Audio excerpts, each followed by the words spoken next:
তাৰিখে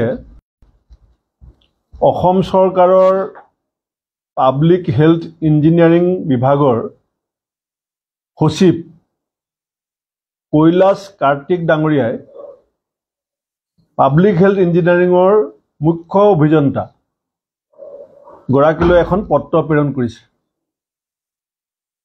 অসমত যি JJM আঁচনিৰ ৰূপায়ণ কাম চলি আছে কেন্দ্ৰীয় চৰকাৰৰ ফ্লেগশ্বিপ প্ৰগ্ৰেমৰ অধীনত, কিন্তু 2021-22 চনতে সেই আঁচনিখন অসমত আৰম্ভ হৈছিল আৰু অসমত যি 63,65,000টা পৰিয়াল আছে, মোদী ডাঙৰীয়া এটা শ্লোগান আছিল যে ঘৰ ঘৰ মে জল। এতিয়া অসমত সেই আঁচনিখনৰ বৰ্তমান যিটো অৱস্থা, এতিয়া লাহেকে অসমৰ ৰাইজে ক'ব যে চাৰিওফালে নলেই নল, কিন্তু ক'তো নাই জল। এতিয়া ঘৰ ঘৰ মে নল হৈ গ'ল, কিন্তু জল আৰু নহয়, জল হ'ব নোৱাৰে।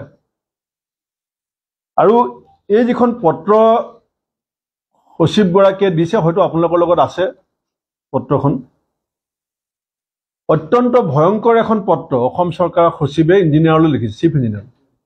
ইয়াত মাত্ৰ মই দুটামান শব্দ আপোনালোকক শুনাই দিছোঁ।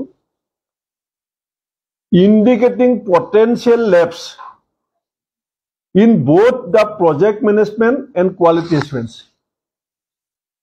আপুনি শব্দকেইটা চাব, পটেঞ্চিয়েল লেপছ, অত্যন্ত বিসংগতিপূৰ্ণ ভাৱে এই প্ৰজেক্টবিলাক ৰূপায়ণ কৰা হৈছে বুলি আমি কংগ্ৰেছ দলে কোৱা নাই। অসম চৰকাৰৰ পাব্লিক হেল্থ ইঞ্জিনিয়াৰিঙৰ সচিবে কৈছে যে potential lapse in project management and quality assurance, অৰ্থাৎ ইয়াত ব্যৱহাৰ কৰা প্ৰত্যেকটো পাইপৰ কথাই কওক, বিভিন্ন ব্যৱহাৰ হোৱা যিখিনি সামগ্ৰীৰ কথা কওক, তাৰ কোৱালিটি সম্পৰ্কত আৰু তাৰ মানদণ্ড সম্পৰ্কত ব্যাপকভাৱে বিসংগতি হোৱা বুলি পেলাই পত্ৰখনত উল্লেখ কৰা হৈছে। তাৰ পাছত কৈছে poor oversight by the third party inspection agencies, যিসকলক ইনস্পেকশ্যনৰ দায়িত্ব দিয়া হৈছিল। এইটো কিমান সাংঘাতিক কথা আপোনালোকে চাব। যাক এই প্ৰজেক্টটো প্ৰপাৰলি ইমপ্লিমেণ্টেশ্যন হৈছে নে নাই, যাক ইনস্পেকশ্যনৰ দায়িত্ব দিয়া হৈছিলে, তেওঁলোকেও এই যে পটেঞ্চিয়েল লেপছ আছে এইটো অভাৰলুক কৰিছে বুলি কৈছে। অৰ্থাৎ সেইবিলাক গুৰুত্ব দিয়া নাছিলে, বিল আদায় কৰি দিয়াত তেওঁলোকে ৰিপৰ্ট ছাবমিট কৰিছিলে।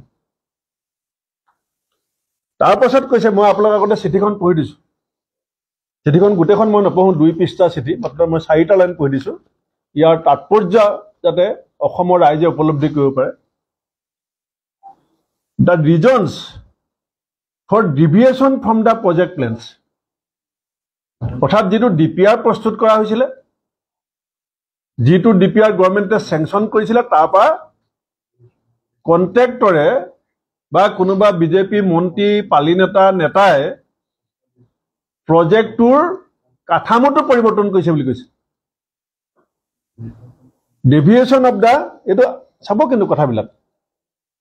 তাৰপিছত কৈছে assessing the quality and quantity of work delivered.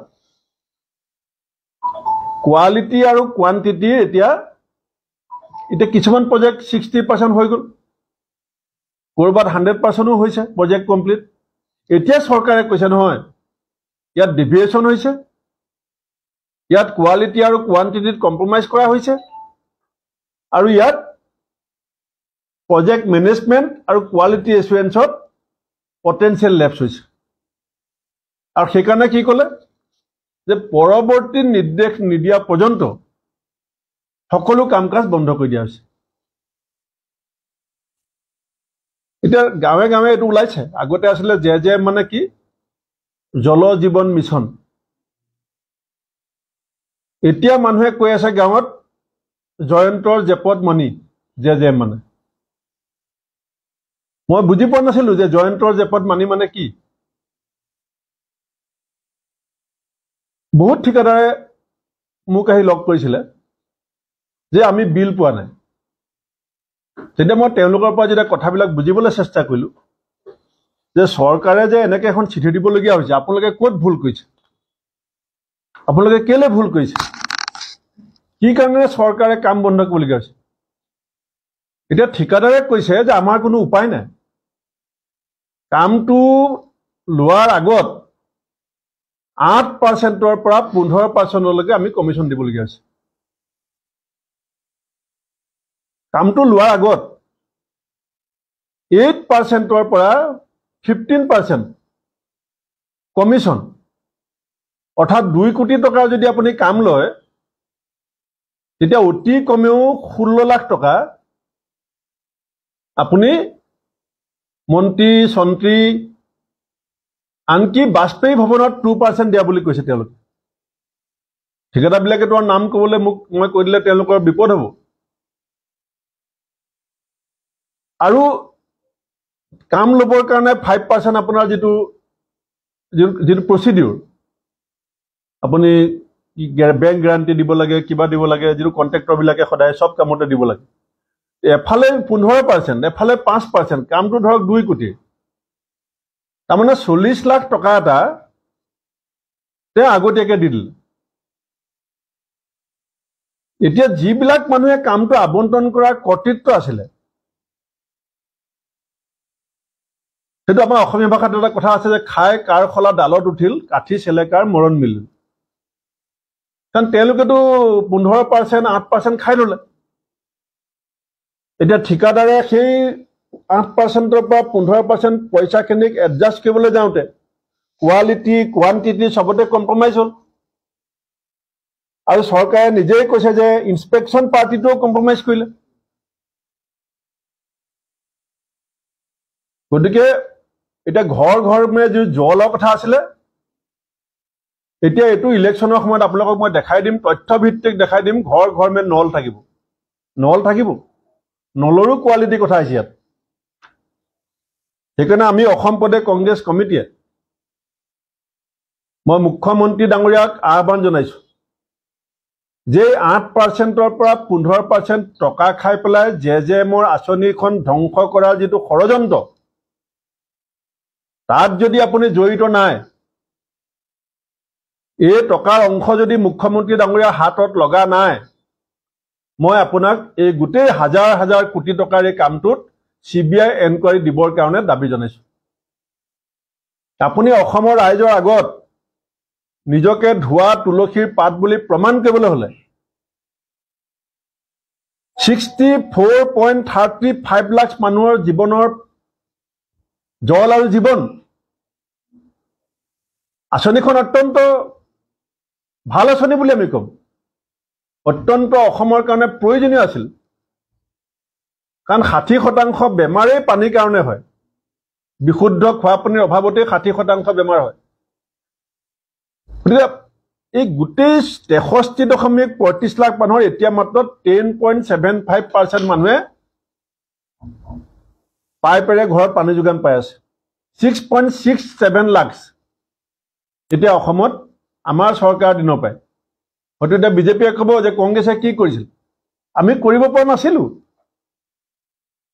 আপোনালোকে বিজেপি অসমত চৰকাৰ থাকোতে এই আঁচনিখন কৰি সকলোকে পানী যোগানৰ আপোনালোকে দায়িত্ব লৈছিলে বাটে বাটে সাইনবোৰ্ড ঘৰে ঘৰে জল এতিয়া ঘৰে ঘৰে নল চলি আছে জল মানুহে খাবলৈ নাপায় কোৱালিটি কোৱান্টিটিৰ ওপৰত আপোনালোকে যিটো সন্দেহ প্ৰকাশ কৰিছে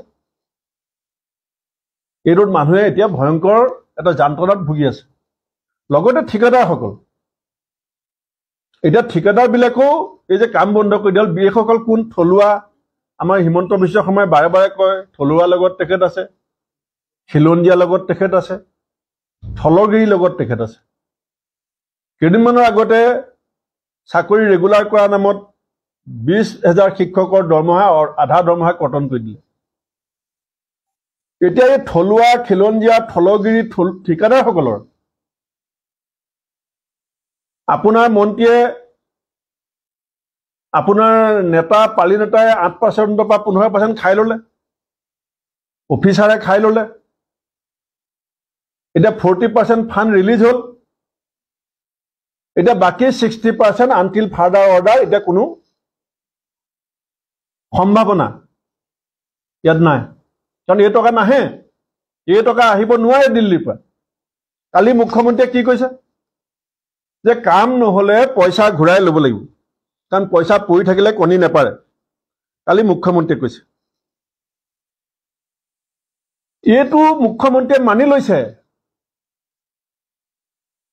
যে য'ত য'ত পুঁজি আবণ্টন দিয়া হৈছিলে বিভিন্ন কামৰ কাৰণে, বিভিন্ন শিতানত, তাত কি কৈছে মুখ্যমন্ত্ৰীয়ে, কাম কৰিব পৰা নাই কাৰণে পুঁজিটো মই ঘূৰাই লৈছো, মই পইচা পেলাই থম নেকি কণী পাৰিবৰ কাৰণে? হিমন্ত বিশ্ব শৰ্মা ডাঙৰীয়া, আপুনি মানি ল'লে যে অসমৰ বিভিন্ন বিভাগবিলাকক পুঁজি ব্যৱহাৰ কৰিবৰ কাৰণে আপোনাৰ যিটো চৰকাৰী নিয়ন্ত্ৰণ লাগে, এখন প্ৰশাসন ব্যৱস্থাক নেতৃত্ব দিবৰ কাৰণে যিটো দক্ষতা লাগে, সেই ব্যৱস্থাটোৰ ওপৰত আপোনাৰ নিয়ন্ত্ৰণহীনতা, আপোনাৰ দক্ষতাহীনতা, আপুনি পইচাৰ কণী নেপাৰে বুলি কৈ স্বীকাৰ কৰিছে। আপুনি কি কাৰণে পইচা ঘূৰাই ল'ব বিচাৰিছে? আপোনাৰ বিত্তমন্ত্ৰীয়ে কি কৈছে, আমি ইউচি দিব লাগে, ইউটিলাইজেশ্যন চাৰ্টিফিকেট দিব লাগে। তাৰমানে the first priority of the state government is to collect Yuezhi. যদি ইউচি দিয়াটো আপোনালোকৰ প্ৰায়ৰিটি হয়, তে কমপ্লিশ্যন অফ দ্য ৱৰ্কটো আপোনালোকৰ প্ৰায়ৰিটি কিয় নহয়? আবণ্টিত ধন যিটো আঁচনিৰ বিপৰীতে দিয়া হৈছিলে, সেই আঁচনিখন সম্পূৰ্ণ কৰি পেলাই 100% টকা ব্যৱহাৰ কৰা ইউচিখন দিয়াত আপোনাৰ ব্যৰ্থতা আৰু আপোনাৰ নিয়ন্ত্ৰণহীনতা, এইটো আপুনি মানি লৈছে। অৰ্থাৎ প্ৰশাসন যন্ত্ৰৰ ওপৰত আপোনাৰ নিয়ন্ত্ৰণ নাই। আপুনি এটা বিভাগে, আৰু ইয়াৰ কাৰণে সমগ্ৰ ৰাজ্যখনৰ যিটো আন্তঃগাঁথনি, যি যি বিষয়বিলাকত আপুনি পইচা, ধৰক এখন ইউনিভাৰ্চিটিৰ এটা হোষ্টেলৰ কাৰণে 10 কোটি টকা দিয়া হৈছিল, তাত যদি 20% পইচা ব্যৱহাৰ হোৱা নাই, তাৰমানে হোষ্টেলটোৰ 20% ইনকমপ্লিট।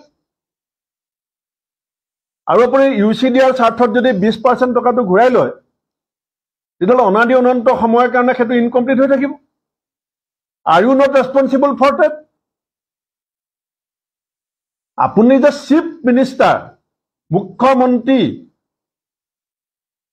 আপোনাৰ মুখ্য দায়িত্ব কি? আপোনাৰ চিফ প্ৰায়ৰিটি কি? ইউচি দিয়া কেন্দ্ৰীয় চৰকাৰক, যাতে নেক্সট ইনষ্টলমেণ্টটো উলিয়াই দিব লাগে। তাৰ কাৰণে অসমৰ সকলো আঁচনি ধ্বংস হৈ যাওক। আজি সেইকাৰণে মই CBI ইনকুৱাৰী কিয় বিচাৰিছোঁ? গভৰ্ণমেণ্ট অফ আছামৰ ছেক্ৰেটেৰীয়ে চিফ ইঞ্জিনিয়াৰক কৈছে যে পটেঞ্চিয়েল লেপছ হৈছে, আৰু ইনভেষ্টিগেশ্যন ইনস্পেকশ্যন টিমটোৰ কথা কৈছে যে they compromise, they overlook the corruption. Inspection এজেঞ্চিটোৰ বিৰুদ্ধে হৈছে। কণ্ট্ৰেক্টৰে কৈছে যে আমি 8% বা 15% পইচা দি পেলাই কাম লৈছোঁ। গতিকে আপুনি অনতি পলমে এই বিভাগৰ মন্ত্ৰীক আপুনি বৰ্খাস্ত কৰক, যেতিয়ালৈকে এনকুৱাৰী কমপ্লিট নহয়। আৰু মই আজি আপুনি জড়িত বুলি কোৱা নাই, কাৰণ আপুনি বহুত কথা নাজানে। জনা হ'লে আনইউটিলাইজ মানি ঘূৰাই ল'বৰ কাৰণে যিদিনা আপোনাক সাংবাদিকে সুধিলে, আপুনি ক'লে পইচা ঘূৰাই লৈছে, এইটো কি নিউজ হ'ব লাগে? পইচা কণী পাৰিব নেকি? অসমৰ সংবাদ মাধ্যমে যদি এটা সঁচা আপোনাৰ ব্যৰ্থতা, চৰকাৰী বিষয়াৰ ওপৰত নিয়ন্ত্ৰণহীনতা, প্ৰশাসনিক দক্ষতাহীনতা যেতিয়া প্ৰকাশ কৰে, তেতিয়া আপুনি সাংবাদিকক ধমকি দিয়ে যে এইটো নিউজ কেনেকৈ হ'ব? এইটো নিউজ কিয় নহ'ব? অসমৰ নামত আবণ্টিত পইচা অসমে কিয় ঘূৰাই দিব আপোনাৰ ব্যৰ্থতাৰ কাৰণে? আৰু অসমৰ এই যে প্ৰায় 50 লাখ মানুহে যে পানী খাবলৈ নাপাব, তাৰ দায়িত্ব কোনে ল'ব? সেইকাৰণে মই অসম প্ৰদেশ কংগ্ৰেছ কমিটিৰ সভাপতি হিচাপে আৰু অসম সন্মিলিত মঞ্চ সভাপতি হিচাপে আমি এইটো CBI এনকুৱাৰী বিচাৰিছোঁ আৰু CBI এনকুৱাৰী বিচাৰাৰ ক্ষেত্ৰত যদি মুখ্যমন্ত্ৰীয়ে সহমত প্ৰকাশ নকৰে আমি CBI অফিচলৈকে যাম আমি CBI অফিচলৈকে যাম আমাক সিমান পৰ্যায়লৈকে যোৱালৈকে বাধ্য নকৰিব ইয়াৰ লগত মানুহৰ জীৱন যাপনৰ মানদণ্ড জড়িত হৈ আছে কোনোবাই মিনাৰেল ৱাটাৰ খাই আছে কোনোবাই একুৱাগাৰ্ডৰ পানী খাই আছে আৰু কোনোবাই জলজীৱনৰ পানী খাম বুলি আশা কৰি আছে আপোনাৰ কেইজনমান নেতা পালিনতা ঘনিষ্ঠ ব্যক্তিৰ কাৰণে অসমৰ নামত আবণ্টিত হাজাৰ হাজাৰ কোটি টকাক আমি অপব্যৱহাৰ দিয়াৰ কথাটো চকুমুদি বহি নাথাকো এইখিনি মোৰ ক'বলগীয়া আৰু এটা কথা ভাবিছো যে জলজীৱন মিছনৰ যিবিলাক কাম ঠিকাদাৰবিলাকে লৈছিলে কমিশ্যনটো আগতীয়াকৈ দিবলগীয়া হৈছিলে বুলিও এটা চৰ্চা চলিছিলে বা কমিশ্যনটো আগতীয়াকৈ দিলেহে ঠিকাটো পায় চৰ্চা চলিছিলে নহয় এইটো চবেই জানে সকলোৱে জানে কোনেও মুখ খুলি ক'বলৈ সাহস কৰা নাই CBI এনকুৱাৰীলৈ চব ওলাই যাব যে 8%ৰ পৰা 50% কমিশ্যন লোৱাৰ পিছত কাম আবণ্টন দিয়া হৈছে ইয়াত বিভিন্ন ৰাজনৈতিক দলৰ নেতা কৰ্মী জড়িত আছে ইয়াত সমষ্টি ভিত্তিকো বহুতক কমিশ্যন দিবলগীয়া হৈছে কাম কেনেকৈ ঠিকাদাৰে কৰিব কেনেকৈ কোৱালিটি মেইনটেইন কৰিব এতিয়া এইবিলাক চব বগা হাতীত পৰিণত হ'ব সেইকাৰণে আমি CBI এনকুৱাৰী বিচাৰিছোঁ হ'ব ধন্যবাদ আজি বেলেগ কথা নকওঁ